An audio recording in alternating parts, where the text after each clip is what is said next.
ជំរាបសួរនិងសួស្តីមិត្តភ័ក្តិបងប្អូនទាំងអស់គ្នាថ្ងៃនេះមកដូចជាមកចែករំលែកពីវិធីធ្វើនំបន្លែសុខភាពនំបន្លែបំពងស្រួយក្នុងការបង្ហាញលើកនេះខ្ញុំនឹងបង្ហាញជូនបងប្អូននៅវិធីធ្វើនំដែលមានពណ៌លាយគ្នាពី3ពណ៌ឬក៏មាន highlight ទៅតាមចំណង់ចំណូលចិត្តខ្ញុំនឹងពន្យល់វិធីធ្វើយ៉ាងក្បោះក្បាយជូនបងប្អូនសូមកុំចុចរំលងឲ្យសោះពីព្រោះបងប្អូនចុចរំលងអាចខ្វះចន្លោះណាមួយធ្វើទៅមិនបានល្អលើកមុនខ្ញុំធ្លាប់បង្ហាញម្ដងដែរប៉ុន្តែខ្ញុំធ្វើតែមួយពណ៌ទេលើកនេះខ្ញុំនឹងបង្ហាញវិធីធ្វើនំឲ្យមានពណ៌លាយគ្នា2ពណ៌ឬ3ពណ៌តាមបងប្អូនចូលចិត្តបងប្អូនស្ដាប់មើលណាស្រួយណាស់ចានំនេះពិតជាស្រួយហើយឆ្ងាញ់ខ្ញុំនឹងពន្យល់ឲ្យលម្អិតតែម្ដងបងប្អូនអាចស្ដាប់ហើយធ្វើតាមបានហើយខ្ញុំកន្លែងណាដែលបងប្អូនតែនៅ comment សួរក្នុងវីដេអូមួយនេះខ្ញុំនឹងពន្យល់ឲ្យបានក្បោះក្បាយម្ដងទៀតបងប្អូនស្ដាប់មើលស្រួយល្អណាស់ចាអរគុណច្រើនអញ្ចឹងកុំបង្អង់យូរបងប្អូនទៅមើលវិធីធ្វើទាំងអស់គ្នាប៉ុន្តែមុនទៅមើលអ្នកណាអត់ទាន់ជួយចុច Subscribe សូមជួយចុច Subscribe Channel របស់ខ្ញុំផងដើម្បីបានវីដេអូល្អៗក្រោយៗទៀតហើយខ្ញុំនឹងមានតារាងបង្ហាញតម្លៃជូនបងប្អូនដូចលើកមុនដែរថ្ងៃនេះខ្ញុំបង្ហាញពីការធ្វើដំឡូងពណ៌ស្វាយនិងត្រាវបងប្អូនត្រូវហាន់ជាដុំតូចៗដើម្បីងាយស្រួលក្នុងការចំហុយឲ្យឆាប់ឆ្អិនបើបងប្អូនអត់ចង់ចំហុយស្ងោរបងប្អូនអាចហាន់ជាដុំធំជាងនេះដាក់ប្រើភ្លើងស្ងោរក៏បានដែរអញ្ចឹងយើងមកមើលគ្រឿងផ្សំទាំងអស់តើមានអ្វីខ្លះមានដំឡូងដែលចំហុយឆ្អិនរួច600ក្រាមដូចខ្ញុំបញ្ជាក់ក្នុងវីដេអូមុនរបស់ខ្ញុំដែរបើសិនជាបងប្អូនប្រើដំឡូង600ត្រូវប្រើម្សៅឆា600ដូចគ្នាគឺបរិមាណហ្នឹងត្រូវស្មើគ្នាចាម្សៅឆាបងប្អូនប្រើម៉ាកអ្វីក៏បានដែរនៅតាមផ្សារមានលក់មានម៉ាកស្វាម៉ាកយន្តហោះនិងម៉ាកខ្លាឃ្មុំក៏បានតាមចិត្តបងប្អូនប្រងប្រើម៉ាកអ្វីក៏បានដែរអត់ប្រើដូចខ្ញុំក៏បានដែរខ្ញុំប្រើតាពីដែរនឹងម្ដងទិញម៉ាកនេះម្ដងទិញម៉ាកនោះក្នុងមួយថង់2000រៀលបើទិញច្រើនគេលក់ឲ្យ2ថង់3500នៅផ្សារខ្ញុំណាចាបន្ទាប់មកម្សៅស៊ុបឬម្សៅរ៉ូឌីបងប្អូនដាក់ម្សៅស៊ុបមានរសជាតិជាងបើបងប្អូនចង់ដាក់អំបិលក៏បានដែរចាស្ករសខ្ញុំប្រើតែ4ស្លាបព្រាបាយប៉ុណ្ណោះបើបងប្អូនចង់ផ្អែមអាចប្រើដល់ទៅ5ឬ6ក៏បានចំពោះម្រេចម៉ត់ខ្ញុំប្រើ3ស្លាបព្រាកាហ្វេបើបងប្អូនមិនចូលចិត្តហឹរអាចថយជាងនេះក៏បាននិងម្សៅខ្ទឹមដូចគ្នាផងដែរម្សៅខ្ទឹមប្រើ3ស្លាបព្រាកាហ្វេបងប្អូនតែងតែសួរខ្ញុំថាបើអត់ម្សៅខ្ទឹមបានអត់ម្សៅខ្ទឹមក៏បានដែរគ្រាន់តែនំអត់សូវឈ្ងុយចាម្សៅខ្ទឹមនេះគឺនៅផ្សារទំនើបគេមានច្រកកំប៉ុងបែបនេះលក់មិនថ្លៃទេមួយកំប៉ុងប្រហែលជា10000រៀលប៉ុន្តែប្រើបានច្រើនដងណាពីព្រោះយើងដាក់ម្ដងតែបន្តិចប៉ុណ្ណោះឲ្យនំមានរសជាតិឈ្ងុយល្អ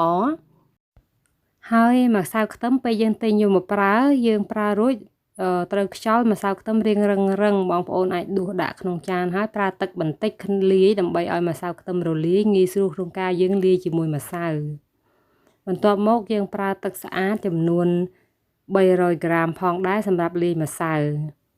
គ្រឿងផ្សំមានតែប៉ុណ្ណេះឯងបងប្អូនងាយស្រួលទេចាចាប់ផ្ដើមធ្វើខ្ញុំប្រើសមដើម្បីសង្កត់ដំឡូងឲ្យបានម៉ត់ល្អបងប្អូនអាចប្រើអ្វីផ្សេងទៀតក៏បានតាមបងប្អូនស្រួលបងប្អូនអាចយកដំឡូងច្រកថង់ហើយយកដបឬក៏យកអង្រែមកសង្កត់ឲ្យបែកទៅចាក់ដាក់ចានដែកវិញក៏បានបងប្អូនអាចច្នៃ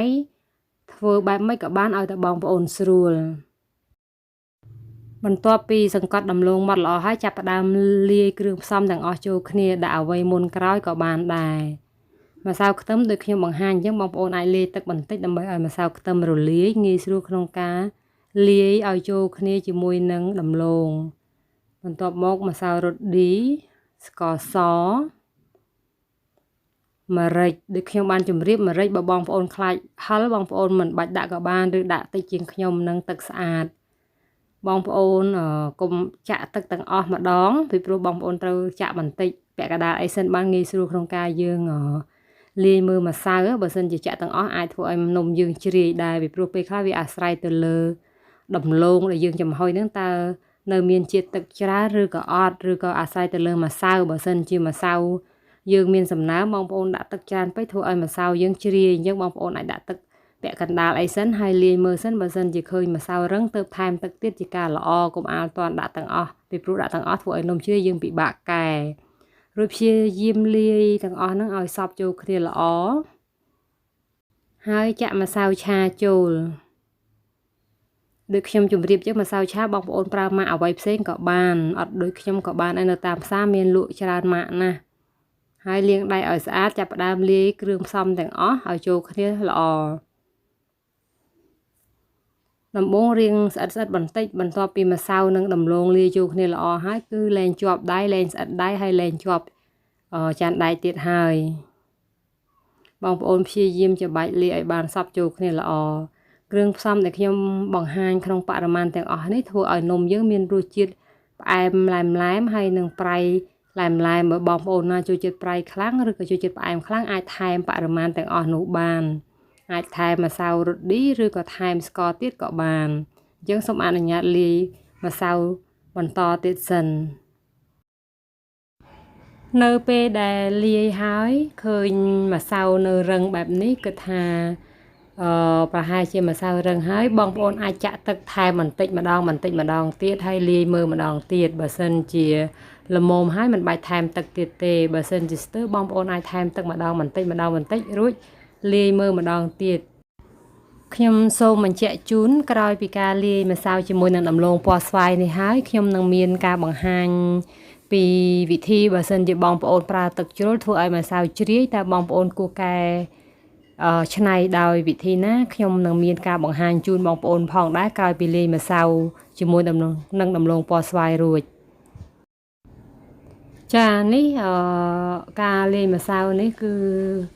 រួចរាល់ហើយបងប្អូនមើលសាច់ម្សៅចាស្រួលមើលទេបើបងប្អូនមើលទៅដូចរឹងបងប្អូនថែមទឹកប៉ុន្តែមើលទៅល្មមងាយស្រួលក្នុងការយើងសូនឬក៏ក្នុងការយើងលុញបានន័យថាអាចប្រើការបានហើយបែបនេះឯងចាគឺអត់ជ្រាយទេប៉ុន្តែគឺល្មមចាហើយនេះគឺជាការបង្ហាញនៅម្សៅដែលយើងលាយទៅជ្រាយចាគឺមានលក្ខណៈបែបនេះដូចក្នុងវីដេអូដែលបានបង្ហាញគឺពេលប្រម៉ូទក៏អត់នៅផ្ដុំគ្នាមួយដុំទេចាដូចក្នុងវីដេអូបង្ហាញបែបនេះអញ្ចឹងបានន័យថាម្សៅបែបនេះរាងជ្រាយហើយបងប្អូនអាចកែដោយមានវិធីកែគឺគ្រាន់តែថែមម្សៅឆាចូលប៉ុន្តែការថែមម្សៅឆាมันអាចថែមច្រើនបានទេអាចយ៉ាងច្រើន1ឬ2ស្លាបព្រាបាយតែប៉ុណ្ណោះឯងបើសិនជាបងប្អូនថែមច្រើនពេកធ្វើឲ្យនំរឹងបន្ទាប់ពីថែមម្សៅហើយបងប្អូនព្យាយាមលាយម្សៅហ្នឹងឲ្យចូលគ្នាបានសព្វល្អជាសាច់មួយទៅជាការស្រេចដូច្នេះហើយខ្ញុំតែងតែផ្ដាំផ្ញើបងប្អូនថាពេលចាក់ទឹកចូលបងប្អូនកុំចាក់ម្ដងទាំងអស់បងប្អូនគួរតែចាក់ម្ដងបន្តិចដើម្បីមើលនំយើងមើលម្សៅយើងដើម្បីកុំឲ្យជ្រាយជ្រុលចានេះគឺខ្ញុំកែបានប៉ុណ្ណោះឯងប៉ុណ្ណេះគឺអូខេហើយអាចធ្វើបានវារៀងពិបាកសូនបន្តិចប៉ុន្តែអាចធ្វើបានខ្ញុំនឹងបង្ហាញពីរបស់ដែលបងប្អូនអាចយកមកខ្ចប់បានបើបងប្អូនមានឧបករណ៍ទាំងនេះអាចប្រើខ្ចប់បានក្រដាសអាលុយមីញ៉ូមថង់ផ្លាស្ទិករ៉េបសម្រាប់រុំអាហារថង់ក្រដាសប្រេងថង់ថ្លាឬក៏ស្លឹកចេកចាអញ្ចឹងខ្ញុំចាប់ផ្ដើមបង្ហាញពីវិធីធ្វើដើម្បីឲ្យនំយើងមានពណ៌ highlight គ្នាដូចក្នុងរូបដែលខ្ញុំបានបង្ហាញដំបូងបងប្អូនចង់ដាក់ពណ៌អ្វីក៏បានដែរជ្រើសរើសពណ៌ម្សៅដែលបងប្អូនចង់លាយលើកនេះខ្ញុំបង្ហាញការប្រើម្សៅលាយជាមួយនឹងត្រាវជាមួយនឹងម្សៅពណ៌ស្វាយចាបងប្អូនយកម្សៅត្រាវមកដាក់ជាន់ក្រោមរួចសង្កត់ឲ្យសំប៉ែតបន្ទាប់មកប្រើម្សៅពណ៌ស្វាយម្ដងបងប្អូនធ្វើដូចគ្នាដែរសង្កត់ម្សៅពណ៌ស្វាយឲ្យសំប៉ែតឲ្យស្ដើងហើយដាក់ត្រួតពីលើជាមួយនឹងម្សៅត្រាវដោយបងប្អូនបានឃើញនៅក្នុងវីដេអូដែលខ្ញុំបានបង្ហាញបែបនេះបងប្អូនអាចធ្វើតាមបានហើយបងប្អូនអាចដូរពណ៌ mix ទៅតាមពណ៌ដែលបងប្អូនអាចចូលចិត្តពីព្រោះនៅពេលដែលបងប្អូនដឹងវិធីធ្វើហើយបងប្អូនចង់ធ្វើពណ៌អ្វីលាយគ្នាក៏បានដែរចាបន្ទាប់មកយើងចាប់ផ្ដើមមូលចាមូលពីចុងម្ខាងមកចុងម្ខាងទៀតចាដោយយើងព្យាយាមមូលសង្កត់បែបនេះចាដើម្បីឲ្យនំយើងមូលល្អងាយស្រួលធ្វើទេនៅពេលដែលបងប្អូន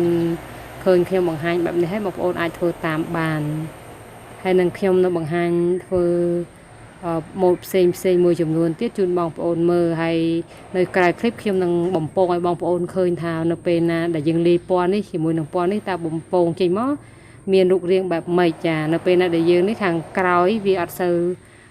ល្អទេចុងហ្នឹងគឺវារាងស្ដួចអញ្ចឹងបងប្អូនអាចប្រើកាំបិតឬប្រើអ្វីកាត់យកចុង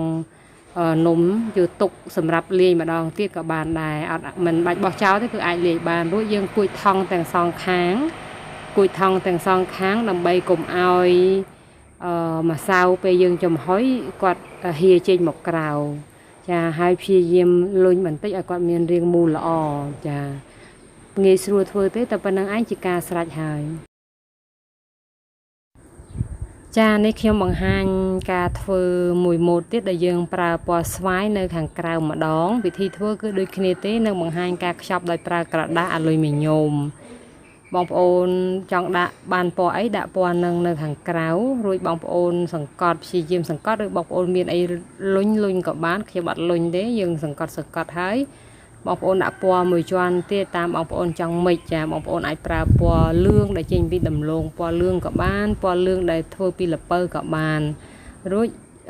យកមកដាក់ត្រួតលើគ្នាចាសង្កត់ឲ្យ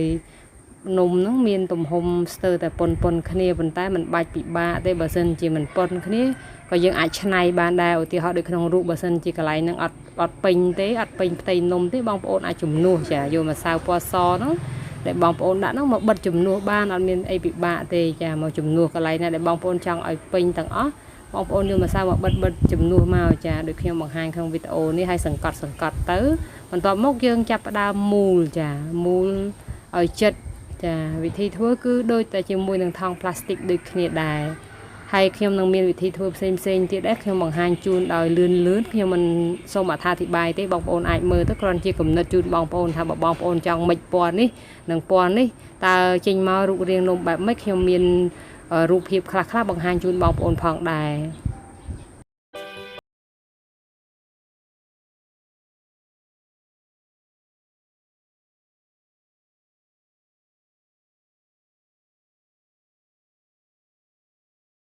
ខ្ចប់ដោយប្រើថង់ថ្លាធម្មតា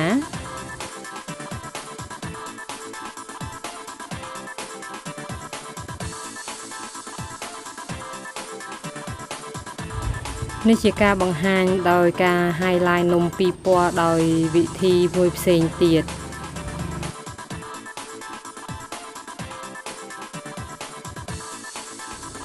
ហើយក៏អាច highlight 3ពណ៌លាយចូលគ្នាតែម្ដងក៏បានដែរ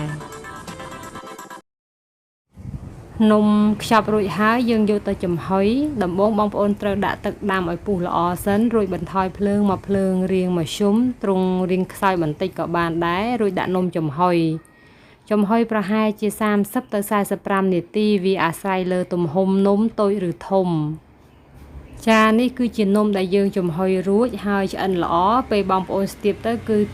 ទន់គ្រប់កន្លែងទាំងអស់បានន័យថានំនេះឆ្អិនល្អហើយបើបងប្អូនស្ទាបទៅនំណាមានកន្លែងណារាងរឹងឡើងម្សៅនៅសបានន័យថានំអត់ទាន់ឆ្អិនទេបងប្អូនត្រូវតែបន្តចំហុយទៀត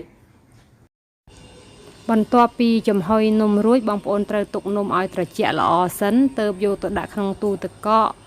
នៅកន្លែងធម្មតាខ្លះសេមួយយប់ដើម្បីឲ្យនំឡើងរឹងល្អងាយស្រួលក្នុងការចិតយកបុកហាលនេះគឺជានំដែលខ្ញុំទុកឲ្យត្រជាក់រួចហើយអញ្ចឹងខ្ញុំយកទៅដាក់ក្នុងទូទឹកកកមួយយប់សិនស្អែកចាំខ្ញុំនឹងចិតបង្ហាញជូនបងប្អូនចាបន្ទាប់ពីខ្លះសេមួយយប់រួចហើយខ្ញុំនឹងបកនំជូនបងប្អូន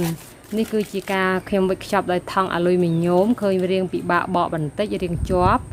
នេះគឺជាការខ្ចប់ដោយប្រើថង់ផ្លាស្ទិកធម្មតាគឺស្រួលបកទេថង់ក៏អត់រលាយដែរនៅល្អហើយនេះខ្ញុំនឹងបង្ហាញពីសាច់ខាងក្នុងខ្លះលឿនជូនបងប្អូនមើលគ្រាន់ជាគំនិតឲ្យបងប្អូនឃើញថាតើការលាយចូលគ្នាមិចចូលគ្នា highlight នំមានរូបរាងបែបម៉េចដើម្បីបងប្អូនគ្រាន់ជាគំនិតដើម្បីជួយចិត្តបែបណាបងប្អូនអាចយកទៅខ្ចប់តាមវិធីផ្សេងនឹងបានចានេះ highlight 3ពណ៌មានលឿងស្វាយនិងសចានេះចិត្តរួចហើយគឺខាងក្រៅដំឡូងនិងខាងក្នុងពណ៌សធ្វើពីត្រា ហើយនេះក៏ស្អាតដែរគឺលាយដំឡូងស្វាយនិងដំឡូងលឿងស្រស់ស្អាតណាស់នេះគឺដូចគ្នាដែរគឺខាងក្នុងដាក់ពណ៌លឿងខាងក្រៅពណ៌សក៏ស្រស់ស្អាតអញ្ចឹងខ្ញុំបង្ហាញវិធីចិតចាបងប្អូនប្រើជ្រុញនិងកំបិតយកកំបិតឲ្យមុតចាចិតស្ដាងជាបន្ទះបែបនេះព្យាយាមធ្វើម៉េចចិតឲ្យស្ដាងមានទំហំស្ដើងស្មើគ្នាឬក៏បងប្អូនអាចប្រើកំបិតមុខ2បែបនេះក្នុងការចិតក៏ស្រួលដែរចំពោះខ្ញុំផ្ទាល់ខ្ញុំជួយចិតដោយកំបិតមុខ2ពីព្រោះបាននំមានកម្រាស់ស្មើគ្នាល្អហើយស្រួលចិតអាស្រ័យទៅលើបងប្អូនប្រសពប្រើអ្វីក៏បានដែរតាមចិត្ត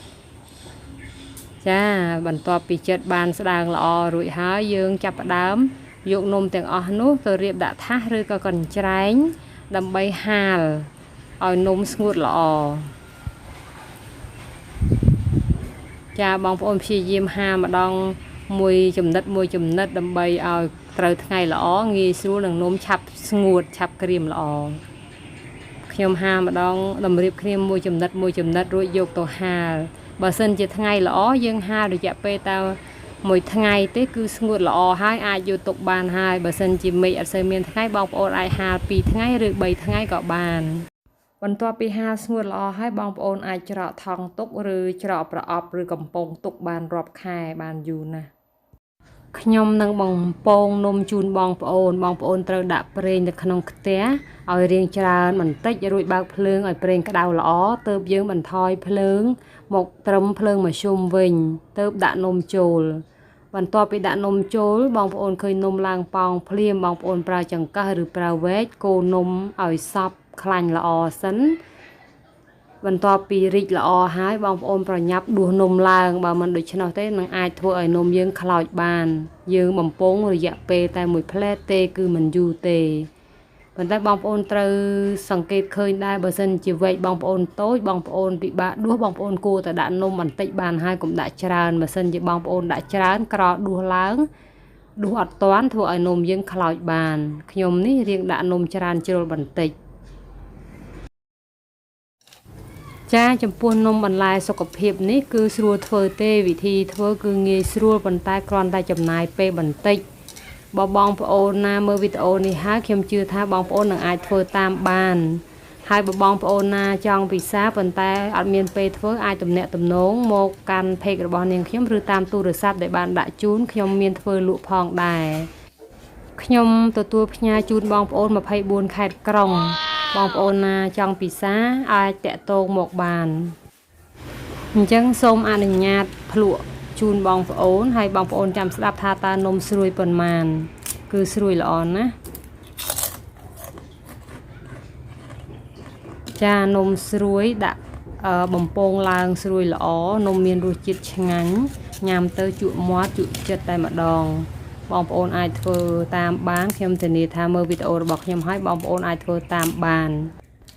ហើយចំពោះនំដែលបំពងរួចបងប្អូនអាចច្រកថង់ឲ្យជិតល្អឬក៏ដាក់កំប៉ុងប្រអប់មានគម្របបិទឲ្យជិតល្អបងប្អូនអាចទុកបានរហូតដល់ទៅ10ថ្ងៃឬក៏2សប្តាហ៍ប៉ុន្តែវាអាស្រ័យទៅលើប្រេងដែលបងប្អូនបំពងពេលខ្លះយើងទុកទៅនៅនំនៅស្រួយល្អប៉ុន្តែអាចធំក្លិនខាប្រេងបើបងប្អូនប្រើប្រេងថ្មីឬប្រេងល្អអាចអត់ខាទេប៉ុន្តែបើបងប្អូនប្រើប្រេងដែលប្រើម្ដងរួចហើយអាចនឹងឆាប់ធំក្លិនខាប្រេងចាហើយនេះខ្ញុំមានតិចនិចខ្លះជូនបងប្អូនបើសិនជាបងប្អូនហាន់នំយកទៅហាលហើយឃើញនំនៅឡើងសបែបនេះបានន័យថានំបងប្អូនអត់ឆ្អិនល្អទេពេលបងប្អូនយកទៅបំពងនំឡើងដូចគ្នាស្រួយដូចគ្នាប៉ុន្តែញ៉ាំទៅវារឹងហើយចំពោះការលក់បងប្អូនចង់លក់ឲ្យដាច់ឬក៏លក់ឲ្យបានកម្រៃថ្លៃបងប្អូនគួរតែរៀបចំការវេចខ្ចប់ឲ្យស្រស់ស្អាតបងប្អូនគួរតែប្រើថង់ដែលមានភាពតាក់ទាញឬក៏ប្រើថង់ក្រដាសអីក៏បានដើម្បីតាក់ទាញអតិថិជនរបស់បងប្អូនខ្ញុំជឿថាការវេចខ្ចប់ស្រស់ស្អាតក៏ធ្វើឲ្យបងប្អូនកាន់តែលក់ដាច់ផងដែរចានេះគឺជាតារាងតម្លៃដែលខ្ញុំធ្វើលើកនេះខ្ញុំបង្ហាញជូនបងប្អូនគ្រាន់ជាគំនិតជូនបងប្អូនក្នុងការពិចារណានិងបើបងប្អូនណាធ្វើបរិមាណច្រើនដើម្បីលក់តម្លៃប្រកាសជាធូរថ្លៃជាងនេះអញ្ចឹងអរគុណច្រើនខ្ញុំសង្ឃឹមថាវីដេអូនេះនឹងមានប្រយោជន៍ដល់បងប្អូន ហើយបើបងប្អូនពេញចិត្តនៅវីដេអូរបស់ខ្ញុំសូមជួយចុច like ចុច share និងអ្នកណាអត់ទាន់ជួយចុច subscribe សូមជួយចុច subscribe ឲ្យ channel របស់ខ្ញុំផងដើម្បីទទួលបានវីដេអូល្អៗនៅពេលក្រោយទៀតអញ្ចឹងអរគុណច្រើនជម្រាបលាជួបគ្នានៅវីដេអូក្រោយ